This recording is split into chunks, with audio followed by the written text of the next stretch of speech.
In 1869, Bret Harte penned these famous lines. What was it the engine said? Pilots touching head to head, facing on a single track, half a world behind each back. Today, 125 years later, these two beautiful, gleaming engines again stand facing each other on a single track. They stand as powerful symbols of the enduring unity, strength, and freedom of this great nation under God. These wreaths, now being placed, have been created in the form of a circle, which is without beginning or end, and thus let it be symbolic of the never-ending influence of good of America's first transcontinental railroad. Thank you. The crowd had gathered, a similar crowd perhaps, festive in holiday mood, but all waiting for the moment of miracle when a laurel tie, 2 lengths of rail, and 4 spikes was blend together in a single short interval the hopes and dreams of years, a union of the outermost boundaries of the United States, the famous and the unknown, the wealthy and the poor, the laborer and his boss, mingling the Irish from the east and the Chinese from the west, mingling with local residents in a strange communion. They had come to be a part of the welding of a nation.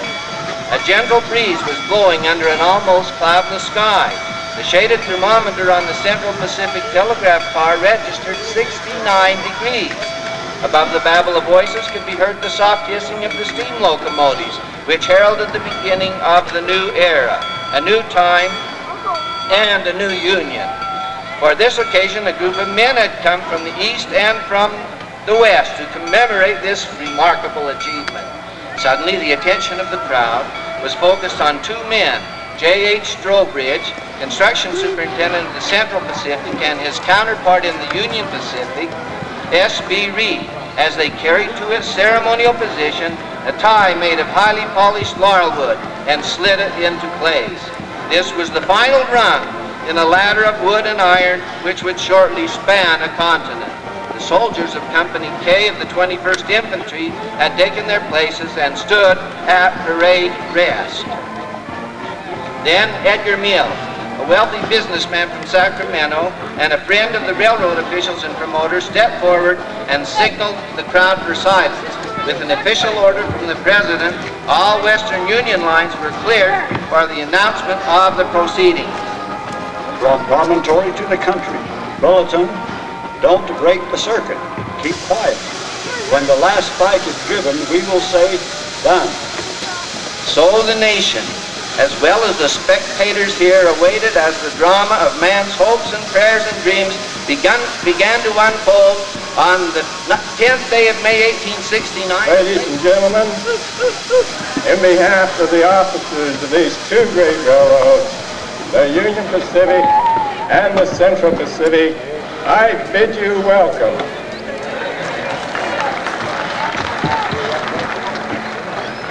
We are met today to commemorate completion of a project which is a remarkable example of the vision, the determination, and the labors of thousands of men in a union which this day shall be consummated forever. We have gathered here to link the ends of the earth, to mark completion of a new and a shorter route between Europe and the Orient, and to join the raw riches of the American West with the finished product of its industrial ease. We're also met today with mixed emotions, with joy that in a combined effort and a common cause, the brains, the sweat, and the muscles of thousands of men have been united in this great venture under the guidance of the Almighty God.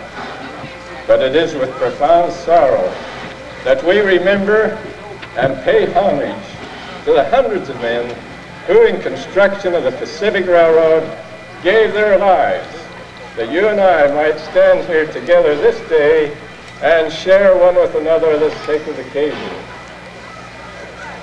I remind you that this railroad has been completed 6 years ahead of the time allotted for its construction. Promontory to the country, bulletin, we have done praying. The spike is about to be presented.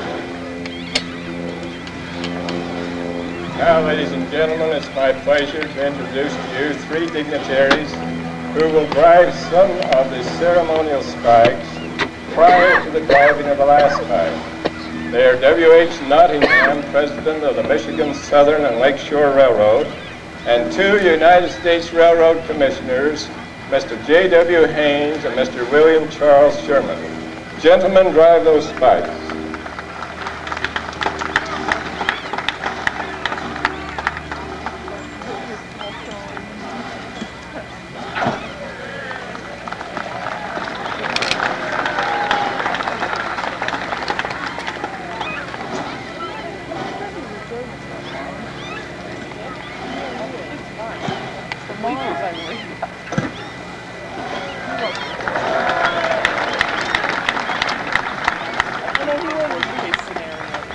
Well done, gentlemen. And now it is my pleasure to introduce to you a fellow resident of Sacramento. He is Dr. W. Harvey Harkness, scientist, educator, newspaper editor, a man of great distinction who at this time will present to Dr. Thomas C. Durant, the Vice President and General Manager of the Union Pacific, 2 railroad spikes, after which Dr. Durant will place those spikes in this beautiful laurelwood tie in holes that have already been prepared.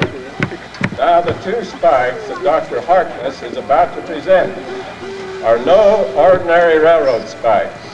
Ladies and gentlemen, these are golden spikes made from pure California gold. Dr. Harkness.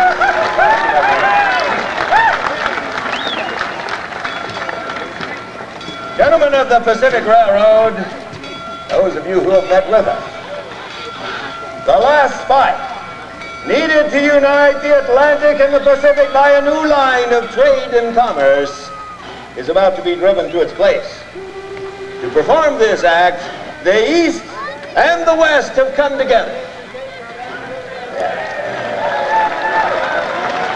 Never since history commenced her record of human events has man been called upon to meet the completion of a work so magnificent in contemplation and so marvelous in execution. California, within whose borders and by whose citizens the Pacific Railroad was inaugurated, desires to express her appreciation of the vast importance to her and her sister states of the great enterprise which by joint action is about to be consummated. From her mines of gold, she has forged a spike. From her laurel woods, she has hewn a tie. And by the hands of her citizens, she offers them to become a part of the great highway which is about to unite her in closer fellowship with her sisters of the Atlantic. Thank you.